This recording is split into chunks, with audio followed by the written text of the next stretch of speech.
Thank you for tuning in. If this is your first time joining us, welcome. We hope your experience is fruitful. Please feel free to visit our website to find out how you can join our growing family. While we are loading your experience, please do us a quick favor and hit that like button from whichever platform you're watching or listening on. Also, share so others may enjoy as well. And we hope you would consider hitting that subscribe or follow button so you can check out more of our amazing content. Alright, let's start the show.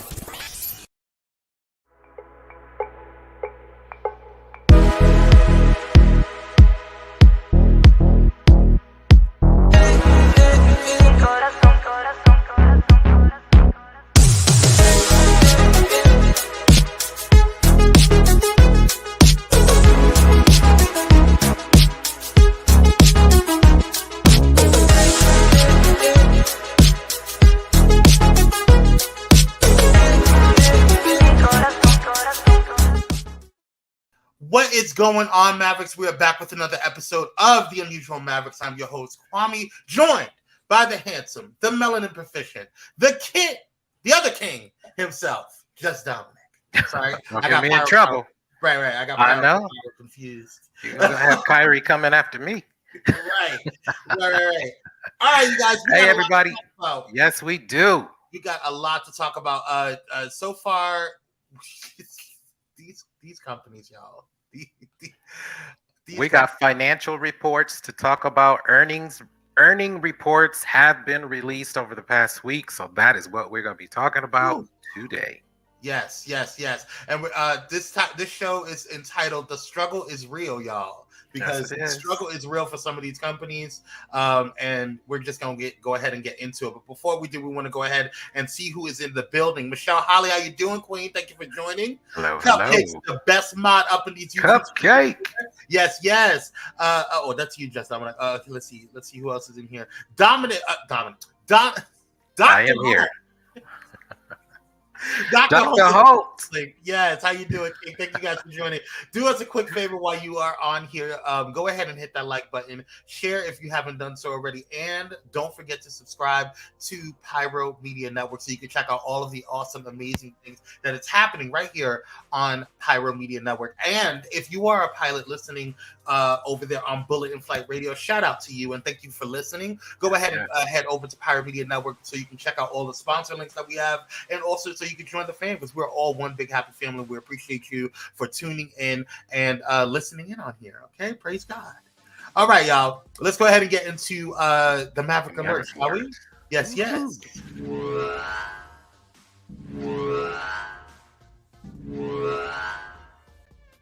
All right, y'all. We got a lot to talk about today. We got a lot.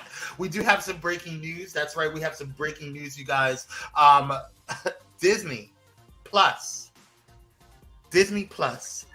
Disney is in debt.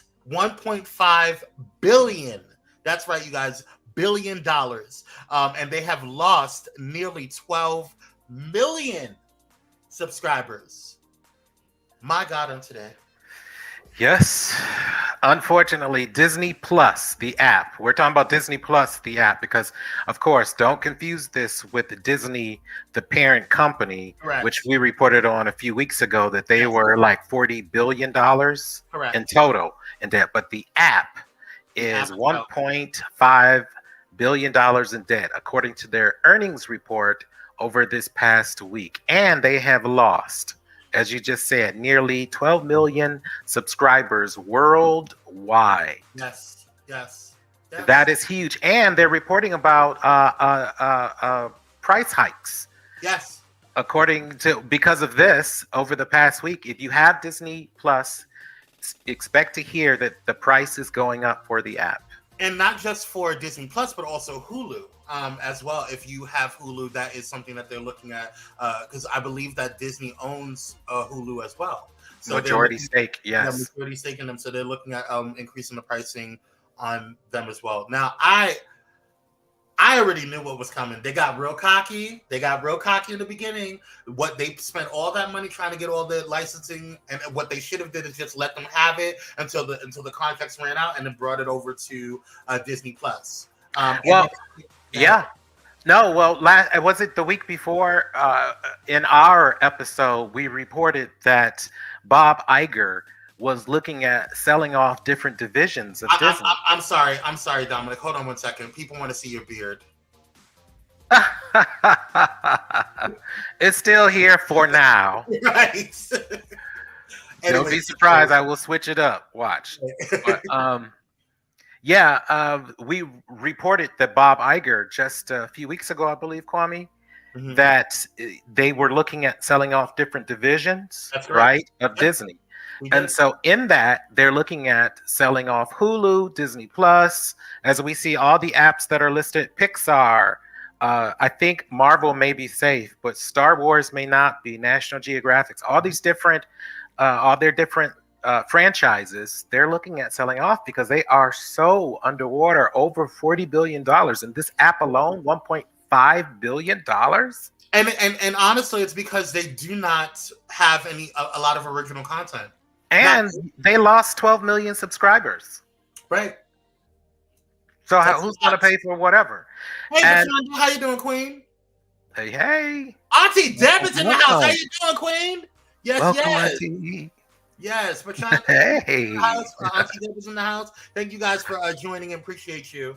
Yes, we do. There's a lot going on in the Disney world, but you know what? Who'd ever thought? Well, I mean, I did. I had a strong feeling it was going to happen. Aren't they the leaders? They have been the leaders in all of this for them and Netflix. They're the two giants, right? No. Not Disney Plus, not so much anymore, huh?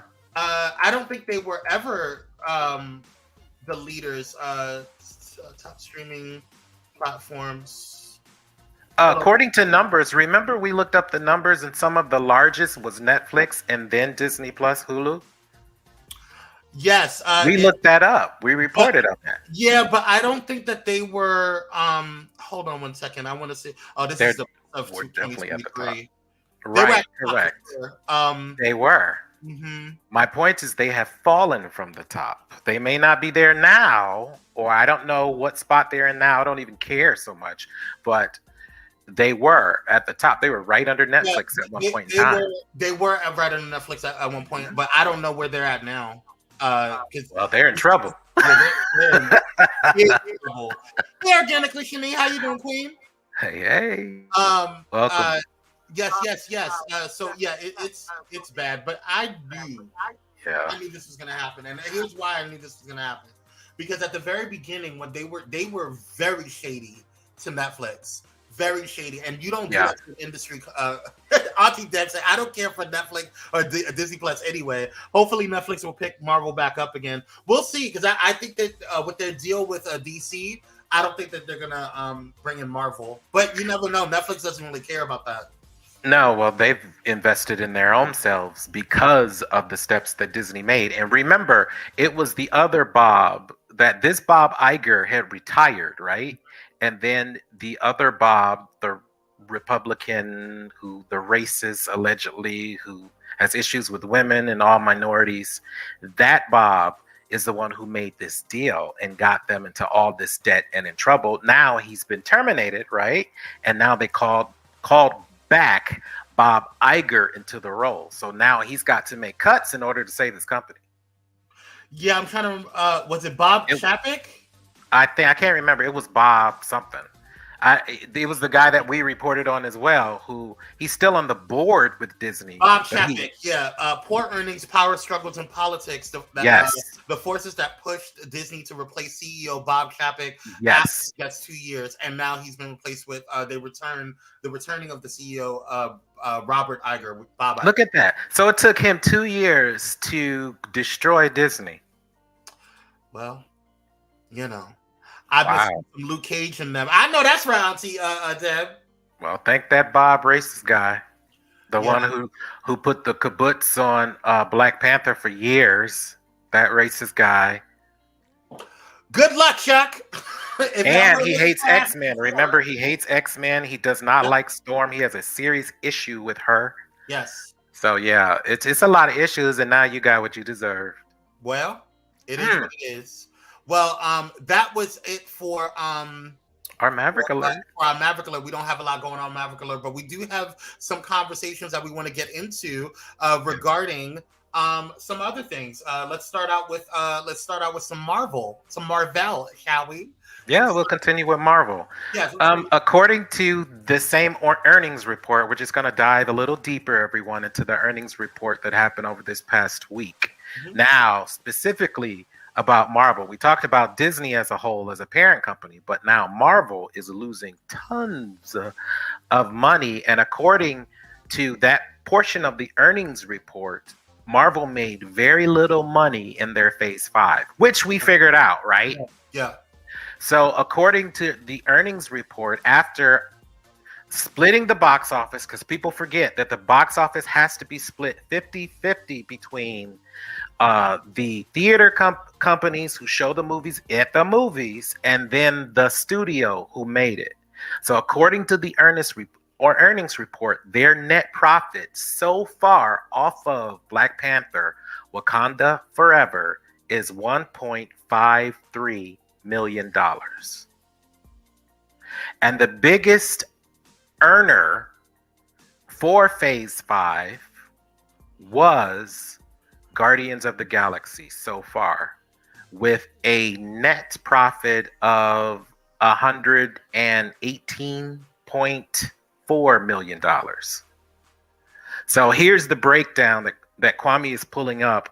I know everyone's like, well, they made so much money. They made $659 million at the box office. But yes, split that in half. And then we have to go through all of their expenses.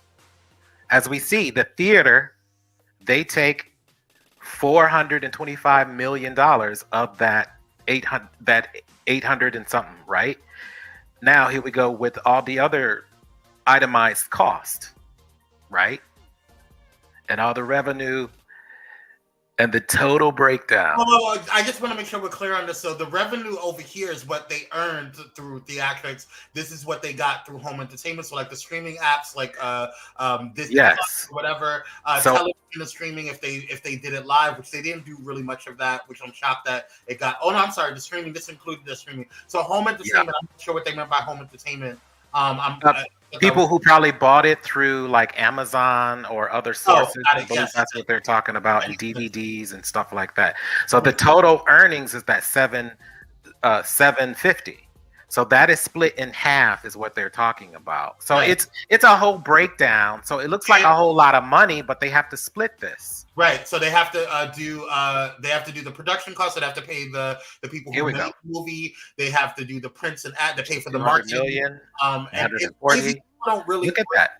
People don't really realize how much goes into marketing. And they really spend a lot on marketing. This is millions. This is a little obscene, actually. But it brought people to the event, so for them to watch it. So video. And look at the total expenses was $491 million.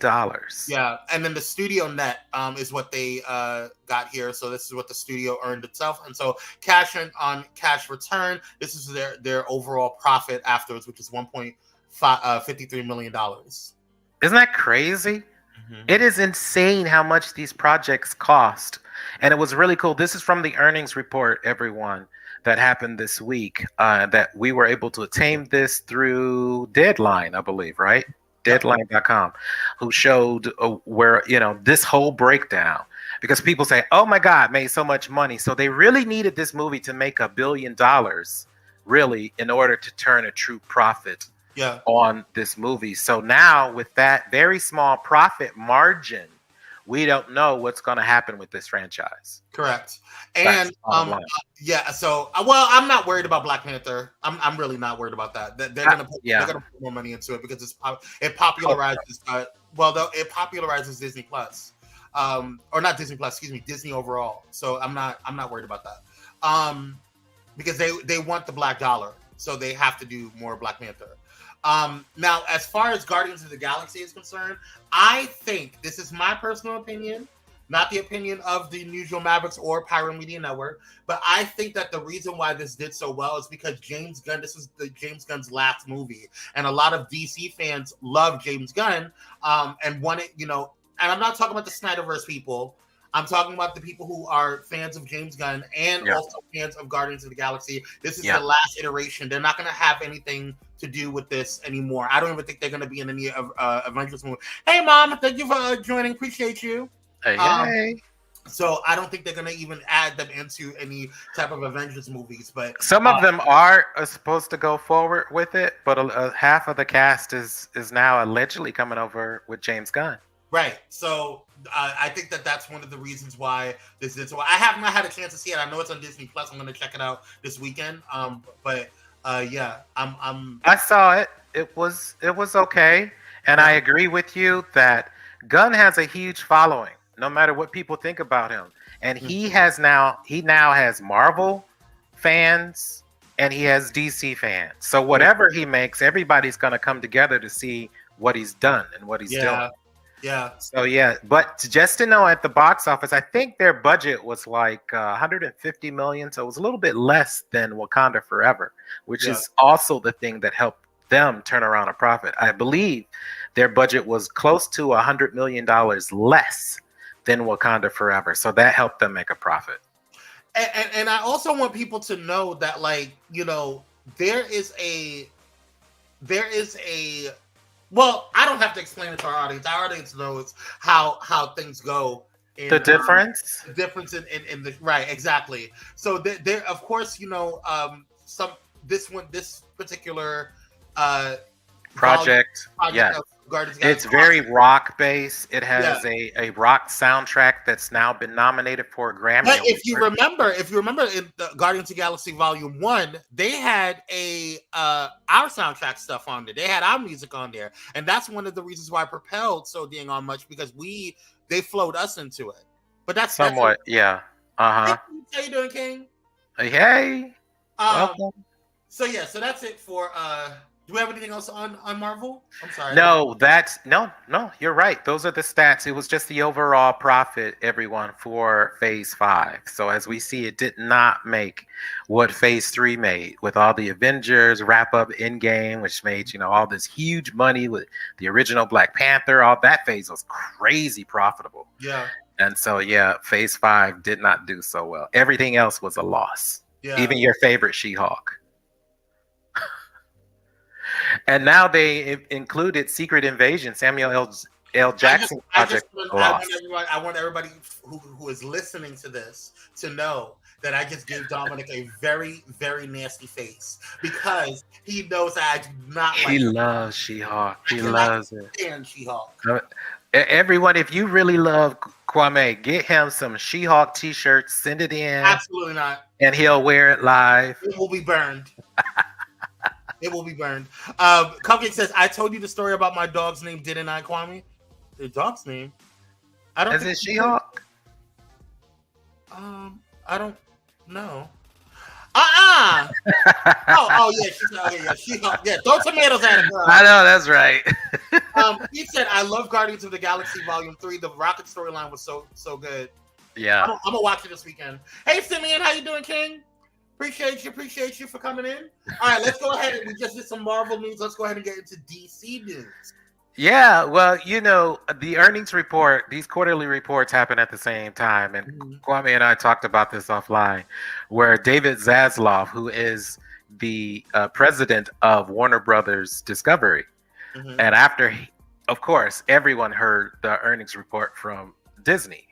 And they are, as we know, direct competitors. And so he was just like, you know, so sad, but we made a profit. Remember, we were like, be careful. Warner Brothers may be on a good foot this quarter, but we know that they have had lots of issues. Don't get too cocky. Right, that's what you said. Max, don't get too cocky, y'all, because that's exactly what Disney did. And now look at their asses. Yeah. So, according to their earnings report that happened this week, Max, there you go. Overall has made 7.3. I'm sorry, go ahead. No, go ahead. No, you got the stats. Go ahead. Warner Brothers Discovery generated $7.3 billion from HBO Max in 2002.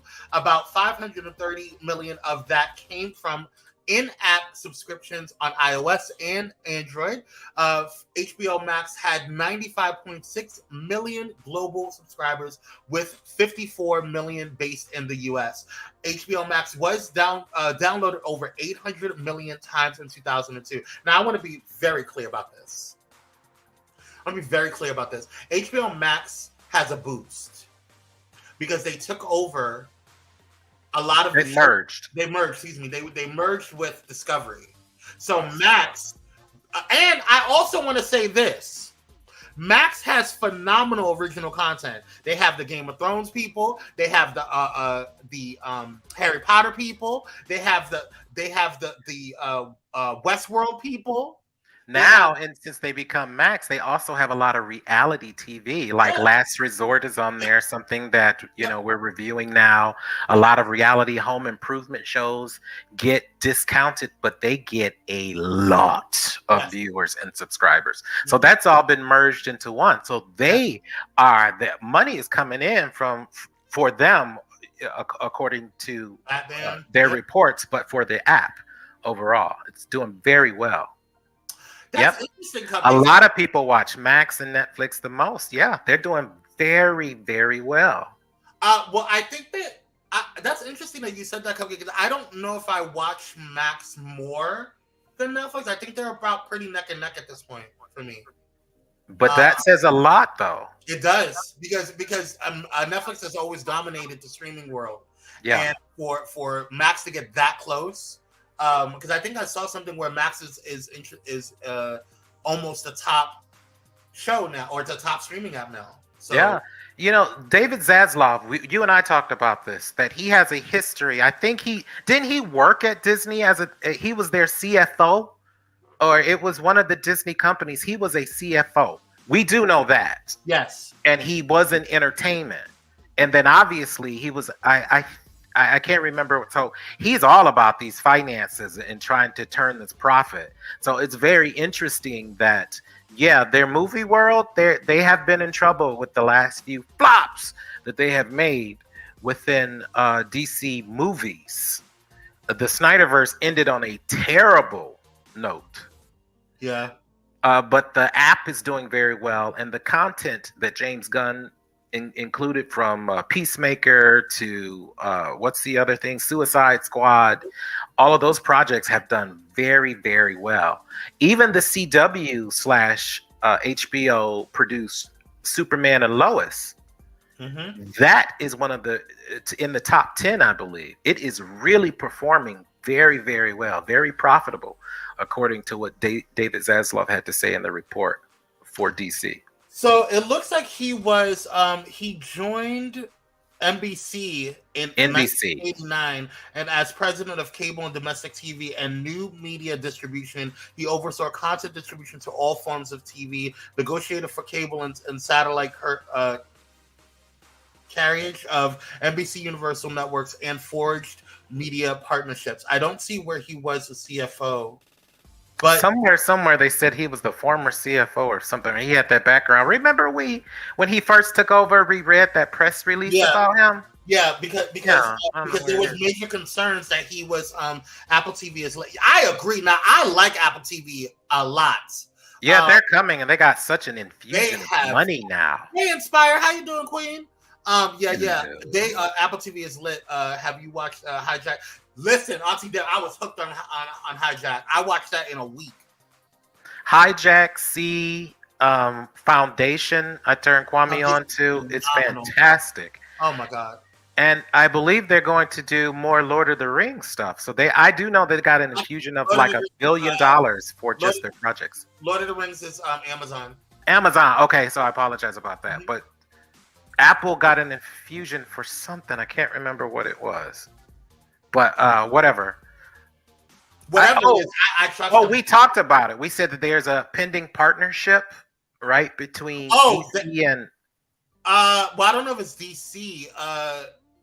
For DC licensing or something. Remember, David Zaslav was. I thought that Apple was looking at buying. I thought that Apple was looking to buy Disney or parts of Disney. Oh, okay. Maybe it's Amazon that isn't talking with. Well, anyway, these big companies are. Yeah, I have not watched Simeon. I have not watched Invasion yet, but I'm going to take a look at that. And the show with Octavia Spencer is good. Series 2 on Apple TV. Which one is that on T-Deb? I just got Apple TV. I need a list of stuff to watch. Start with Hijack Cupcakes. Just start with Hijack. You'll be fine. And C with Jason Momoa on there.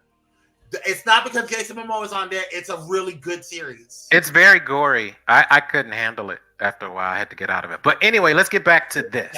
Yes. Now to our comic books, DC and Marvel, and Blue Beetle, which we're going to see tomorrow. Yes, I'm so excited. I will absolutely be there. So yes. Let's see here. So according to a few outlets, they feel that there is a lot of pressure being put on this Blue Beetle movie and this all Latin cast. Yes. I believe director, writer, everybody's Latino. And the entire fate of the new DCU is on the shoulders of this minority cast. Kwame, what are your thoughts on that? Well, first and foremost, for those who don't know who Blue Beetle is, Blue Beetle originally was in the comics a Caucasian man. Ted Cord. Yes. Yeah, and in a suit, not this mechanized kind of transition that's been going on now. And recently, within the past couple of years, in this rebirth of DC, they had changed his ethnicity. No. They added he's the heir apparent. Sorry. Yes, that's correct. He's the next one in line for the Blue Beetle power, or the power of the Blue Beetle. Correct. And so, for me, this is not surprising to me. This was everybody was banking on, just like Marvel was banking on Wakanda forever to get them out of a hump, which they did. They got them out of a hump. Technically, it did. Yeah, it did. It really did. It pretty much said, because there was Phase 5 was horrible. I wish I made $1.53 million in profit.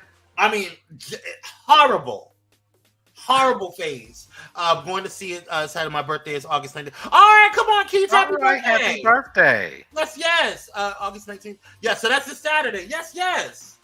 Well, it looks really good because the budget for this movie, I believe they only got $150 million to do this, and people are really surprised that this movie, with the high quality, with the strong minorities in cast and crew, I want to let people know that there are minorities in front and behind the camera on this production.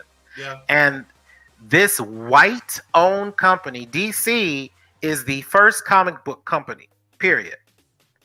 Out of DC came Marvel. A lot of people don't know that DC basically split, and then it was Marvel who was birthed out of that split. Yes. So, and it has always been a white male establishment. Yep. Comic book world, period. And here we are in 2023, and the fate of this company right now is in the hand of minorities. It blows my mind. I wish that it was a black movie. I wish we were talking about Vixen. Yeah. Because I would really be going crazy. I want us to hold our thought real quick, because we do have to take a commercial break. Oh, okay. But this is exciting. Okay, go ahead. Yeah, because I want to go in a little bit on DC and Marvel because of this BS. And we talked about it before, but there's some stuff going on behind the scenes that I've seen. There's some issues that I have when it comes to putting pressure on minorities and pressure on the black dollar, the Latino dollar. Yeah. It's frustrating. But stay tuned, you guys. We'll be right back after these commercial breaks.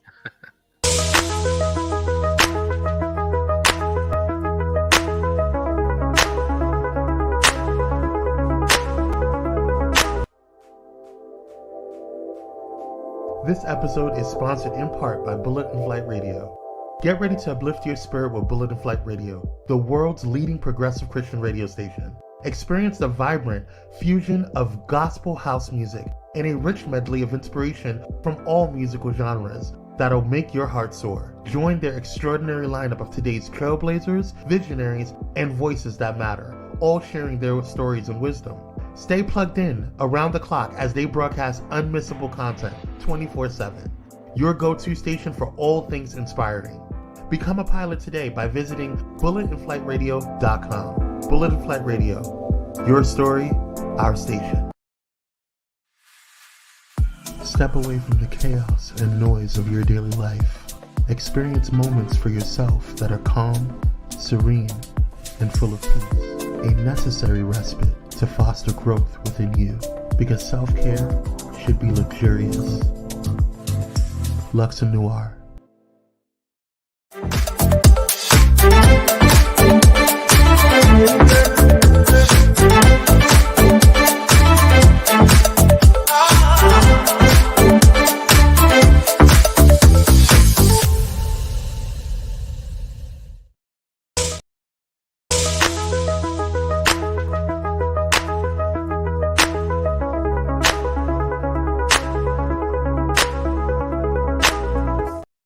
All right, you guys, we're Black by popular demand. Thank you guys for tuning in. If you are just tuning in, please do us a quick favor. Hit that like button. Share if you haven't done so already. And subscribe, because we have a lot to talk about today. And we left off at what was going on with DC and Marvel, and really kind of DC when it came to the Blue Beetle, and how a lot of these, how the Blue Beetle and everything behind it was kind of being, a lot of pressure was being put onto the Latin community. Minorities, period. Minorities, period. And so we talked about that when it came to Blue Beetle, when it came to Black Panther. We talked about that when it came to some of the other characters that they should and can make movies out of. But Go ahead, Dominic, because what I have to say is maybe a little mean. Okay, just real quick. I was looking in the comments section and I was typing and responding to, I believe, Aunt Deb. Was it Aunt Deb who said that? Yeah. And she talked about Spawn. And of course, remember Spawn, the movie comic books is all black. It always has been. Mm-hmm. But it's a part of another comic book company universe. It's not a part of Marvel nor DC. Correct. However, DC does have a franchise, a comic book company that they kind of own, which is Milestone Comics. Correct. Which was owned and created by Black and minority talent. And they created Static Shock and other wonderful characters that should also be brought into the light, with Black Lightning and Bronze Tiger and Vixen and Rocket. A lot of people don't even know that DC has a Rocket, and she is a phenomenal mother and a phenomenal superhero. She is a phenomenal mother and superhero. Yeah. And I just want to clarify something that Auntie Deb said. Where was it? I think Spawn was the first Black character in the comic book. So no. There's been if you guys go to Max, there is a documentary called Milestone Comics or Milestone something, and it talks about all of Milestone Comics and the what, and kind of going to what Dominic was just talking about, and going into the history of all of the original Black characters and some of the first ones and all. Right, like the 4 first Black characters in all of comic books. Just so you know, I believe, and don't quote me on the order. I may have it right, I may not, but it is Black Panther, it is Black Lightning, it is Storm, and then I think it's Bronze Tiger, or was it Vixen? I can't remember. But those are the first Black characters in comic books ever. So we got to bring back our quiz. We had this in our first few episodes, actually. So those may have been the first in either DC or Marvel, but they're not the first Black superheroes, because Milestone Media started before all of that. Milestone Comics did not. No.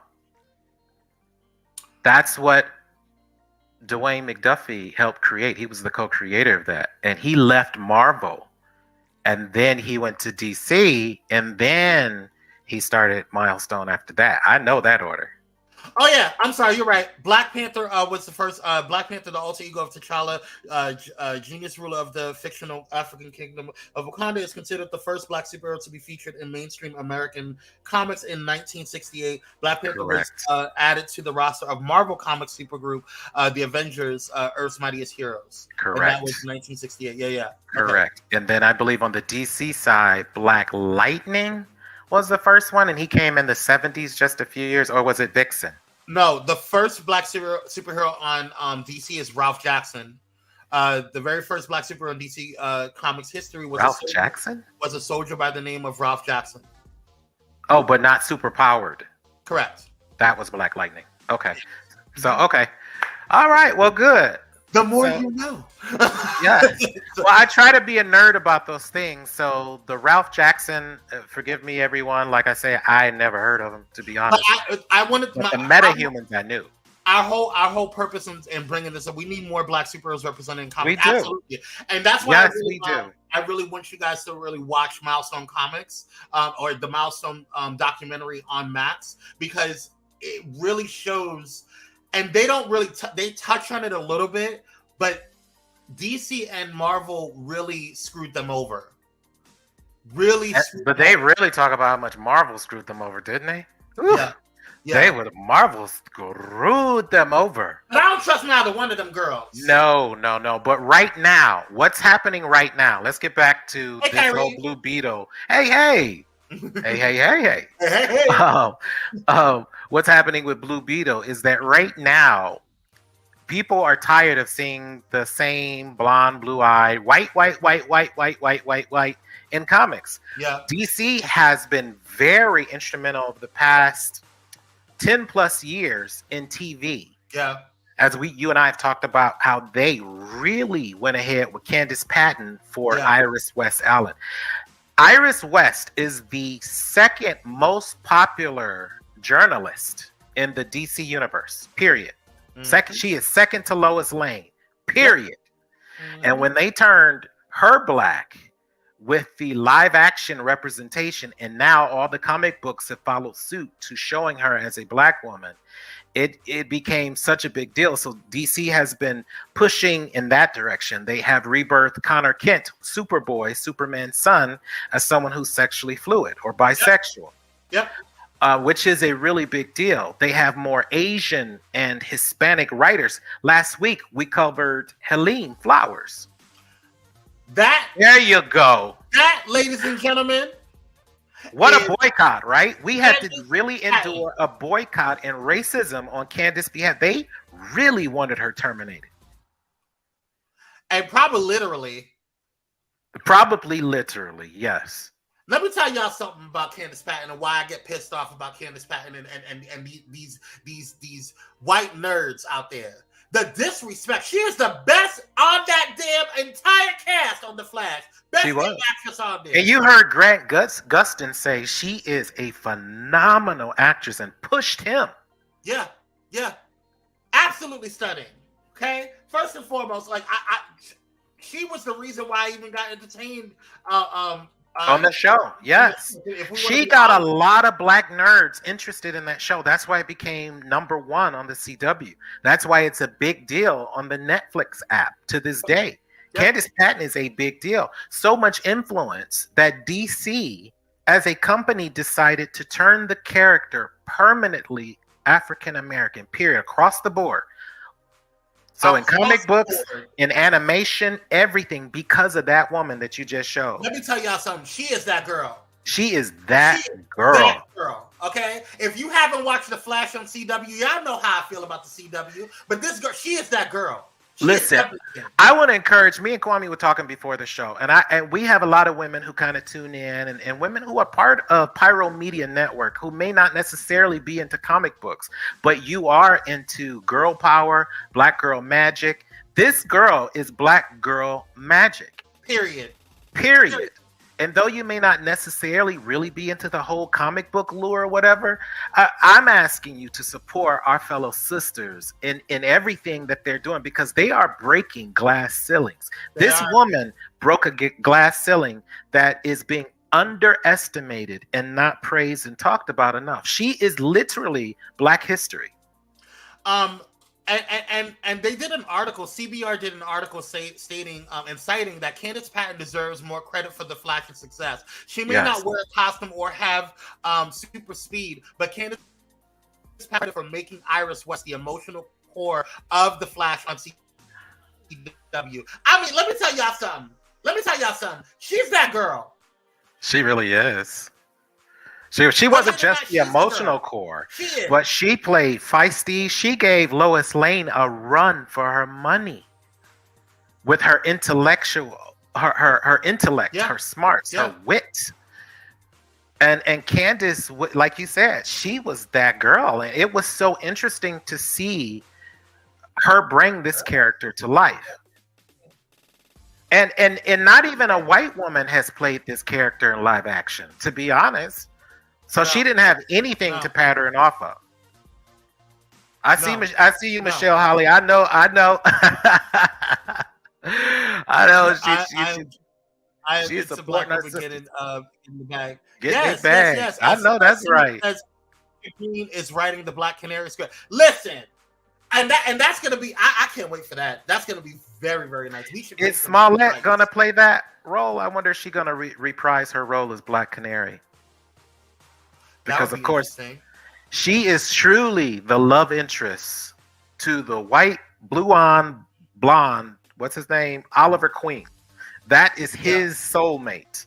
So if they turn her black too, I am too through with these black women coming in. Let me tell you something. That will be a problem for these white gays.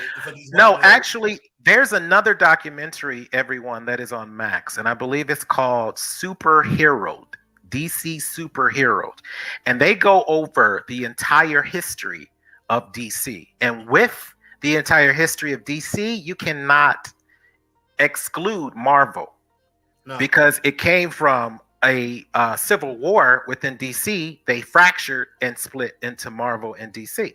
Yeah.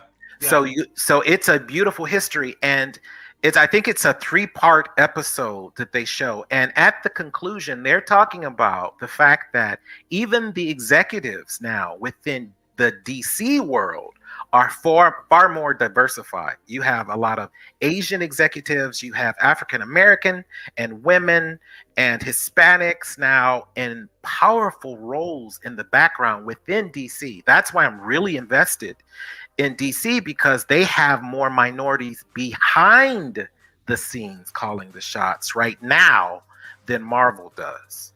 Not to say that I love Marvel, always have. I want y'all to know I have always loved Marvel. And my favorite comic book franchise of all times is X-Men. Period. So I love Marvel, and I don't prefer one over the other. I'm just really interested in the movement, this diversity. And in the documentary, they talk about that minorities right now are saving DC. Involving black women, they are involving more issues with. I think they rebirthed Vixen, and now more black girls and women are like, "Who is this girl?" And she is literally the female T'Challa. She is Black Panther of the DC universe. Yeah, and it's just a beautiful. And she don't need no man to come save her. Nope. And so it's even so that's the conclusion of the documentary. Even with the transformation and the changing of the ethnicities for a lot of these characters, because representation has been pushed and representation is something that's needed. I'm a Transformer girl myself. I hear you, Inspire. I know that's right. Yeah, and they talked about within DC, like DC hired the first female executive in comic book world. Period. Like Marvel has been an institution with all white men. And recently, of course, they've been diversifying. Let me say this. I think our money is important too. But go ahead. I'm sorry. I want to say this because I think what frustrates me about DC and Marvel is that I don't want to give either one too much credit on representation, because of the simple fact that both of them has been a detriment to Milestone Media. Milestone Media should have been the third powerhouse in the world. Right, Milestone Media should have been the third powerhouse, or at least a major comic world that and a comic force that should have came out there. But they both Marvel and DC did some really crappy stuff. Marvel has held back Blade, and it took how long for Black Panther to come out? We still don't have a proper Storm movie. Okay, but you want to keep doing Phoenix movies? Listen, I like Phoenix Girl. But can we get to Storm? She's an Omega level Black African queen, goddess level. Damn it! And all the other hold on a second. we don't. There's so many other black superheroes in Marvel, yes, but let's also talk about. We just hearing about Vixen. We're just hearing about what's his name? Oh my God, Bronze Tiger. You know what I'm saying? There's so many things that we need to start looking at when it comes to the representation for our comics and for kids to look at and say, oh, I don't have to just go with Barbie. I don't have to just go with these Superman or whatever. We have a black Superman in another universe. You know what I'm saying? And that's fine. And there's a black Batman in another universe. You know what I'm saying? But why does it have to be all of these traditional, like the big three? Nobody knows about Wonder Woman's sister, Nubia. Nobody knows, and Nubia is dang on near has the same power level as Wonder Woman. Just about. But they won't make her stronger than the white Wonder Woman. You know why? But that's here. She has a different skill set, but she's just as powerful, basically. They're not gonna make her stronger or even on her level. No. Well, they say they are, but yeah. They're all about to roll out. We need a black transformer. I know that's right. Black Batman, I'm here for it. Listen, there's a lot that is in the comic world that has not been released yet. You know what I'm saying? Naomi, even though Naomi did poorly on, and I just felt like it should have been done differently. Sorry, Ava DuVernay. It was cute for Disney, but it wasn't what it should have been, in my personal opinion. But I feel like Naomi was another great character. What's her name? Off of the Marvels. Monica Rambeau. Which they're the equivalent.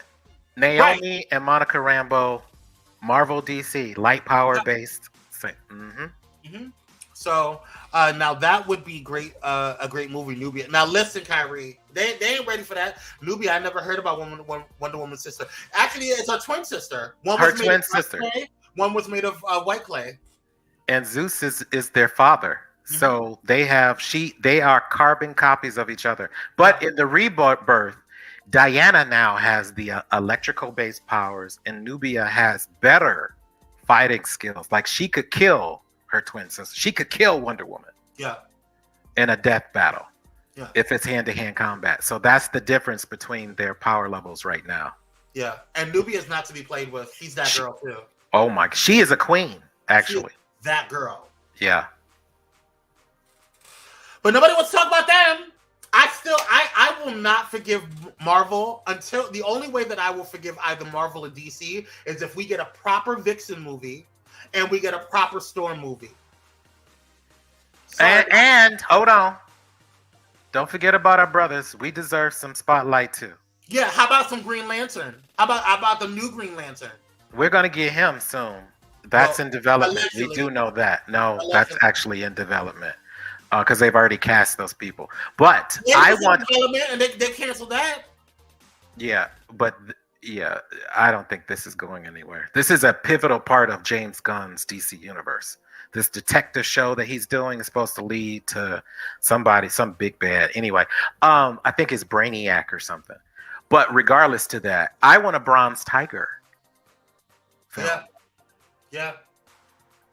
Most people don't know Bronze Tiger was Batman's classmate or whatever, martial art, and he could beat Batman in hand-to-hand combat every single time. Yes, he can, and has almost killed him. Yes, and he has the same backstory as what's his name, Deathstroke. Yep. So he's very, very interesting. Very, very, and they could easily do a story on that because it's like a spy movie. So it would be fun. Somebody's asking about, hold on. Inspired says T'Challa's son gonna have to grow up quick in a hurry. And who is Bronze Tiger? Bronze Tiger is a mercenary and a martial art master. He knows everything about martial arts in the DC universe. And he was trained on an island at the same time with the same assassins as Batman. And wasn't it Lady Sheba or whatever her name, the Asian lady, she was in that. So there are lots of minority characters that are yet to truly be brought into light. And they have amazing stories. That's Bronze Tiger. That's Bronze Tiger. And in the live action show, if you want to see him played in live action, people who like Michael Jai White, the guy who played Spawn. Speaking of Spawn, he also played Bronze Tiger in the show Green Arrow, which is on Netflix right now. It's very popular, and he did a fantastic job as Bronze Tiger. Boom. There you go. Look at you. You own it. So people who like Michael Jai White, I'm a fan of his. He did a fantastic job. I keep all my black superheroes in a folder. There you go. I keep all my black superheroes in the folder because I want to rub it in all y'all comic YouTubers, comic bloggers that keep going after Candace Patton. You know who you are. Yes. I keep going after all of these dang on shows like Black Panther and going after all of, and you keep talking mess about them. You keep talking mess about all of the quote unquote switching. You got problems with Catwoman being played by Zoe. Was it Zoe Kravitz? Yes. I see you, girl. I'm gonna get my Storm movie if it's the last thing I do. We are going to get our Storm movie, and we are going to get our Vixen movie. There's an awesome animated movie that you brought up before of Vixen that's on Max. You're gonna Simeon. Khonshu will never be seen with this fake moon. I know that's right. Marvel, sorry. No, I know what y'all talking about. It's too much. It's too much. It's just a lot. But going back to the, I'm sorry, we got off on a tangent. But going back to this is my problem with minorities and my problem with Marvel. You guys rely on so much on our dollars and what we do in our power that we have in moving pop culture that you don't give us what we ask for anyway. You want us to be a part of and support these movies because it's kind of like, oh, we're just going to give them what they want so they can shut up and support the rest of the stuff that we have. We are tired. And then you put all the pressure on us. So then if it does fail, which I don't think Blue Beetle is going to fail, but if Blue Beetle was to fail, you could say, well, you see, this is why we don't support these movies, right? Because some of y'all are starting to say that about you tried to say that about Black Adam, and you tried to say that you're trying to say it about Black Panther right now. Some of you girls, yeah, and Black Adam was just executed poorly. That's all. He should have been a part of the Shazam Superman story the classic way. No money. Yeah. Pressure and little money. Exactly. Their budget was the least. And there's all this pressure to revive the DC universe because, of course, they want to get ahead of Marvel. Marvel right now is suffering. Yeah. And with the strike, as we all know, they can't really get their next phase off the ground right now. And it may be a year out before they can truly financially start to recover. That's a long time when you have all this debt. Yeah. So yeah, David Zaslav has it's just so everyone knows, he has kind of insinuated strongly that he wants to get ahead, and this movie is one way that he believes that DC and the whole franchise can get ahead. And we know how this is. And if you know the history of where this character came from, Blue Beetle, it was written by a smaller comic book company that DC acquired, just like they did with Milestone Records, meaning they became the major stockholder and the minorities are now the, so we know white America, we know corporate, we know capitalism. This is how this stuff works. Exactly how it works. But what else are we going to do? I'm sure we're going to go ahead and support this, we have to, because if we don't, what happens is that and this is how they get us. Yes. What happens if we don't support it, then they're gonna say, oh well, this is why we don't put money into these type of movies. And then we'll never see ourselves again. And then when we do support it, it's like, well, they gave us money so we could do, we could pour money into these other projects. Even though we're telling you in our demographics and in the analytics, we're telling you this is what we want to watch. Yeah, I believe pre-box office numbers sales for Blue Beetle has put it it hasn't put it at a profit, but it has not put it at a loss. So far it looks good with the pre-box office numbers. Mm-hmm. Ticket sales, from what I've gathered, it's really close to like breaking even right now. So it looks like it's going to turn a profit, and it won't be a major issue. Well, we'll see how everything goes. I'm looking forward to seeing it tomorrow. It got high praise, though. A lot of critics have really talked about how warm it is in that it really shows Latino pride. It shows Hispanic pride. This is a Mexican family. Yeah. And with all the damage that Trump did in his last 4 years, it's really refreshing to see a family that is contrary to what the Trump administration tried to push. So I'm really happy about that. I just got a very dope text message just now. Okay, I'm sorry, you guys. God is so good. That's all. That's all I'm gonna say. I just got a very dope text message. I'm sorry. I can't wait to hear about it. Yeah. We'll talk offline. Okay, you guys. We have a couple of minutes before we go. I want to thank you guys so much for tuning in. A couple of things, just so you guys know. I know we talked about, and this is my fault. I'm so sorry, but we have a staff member working on it. Shout out to you, Fletcher.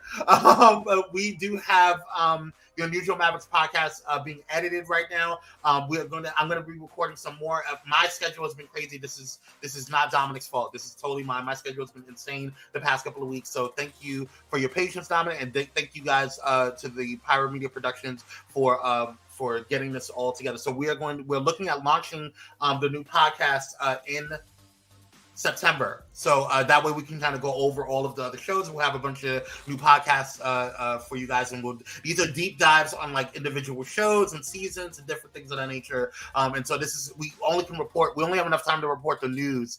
So we'll be having and we can't like really go into a lot of spoiler alerts here. So we can do all of that in the Unusual Mavericks podcast. So definitely stay tuned for that. All right.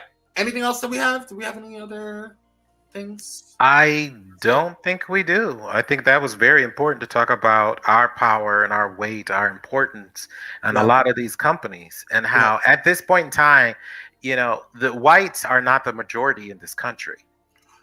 So they have to change. They're losing their foothold. Yes, just like the executives on the inside are now.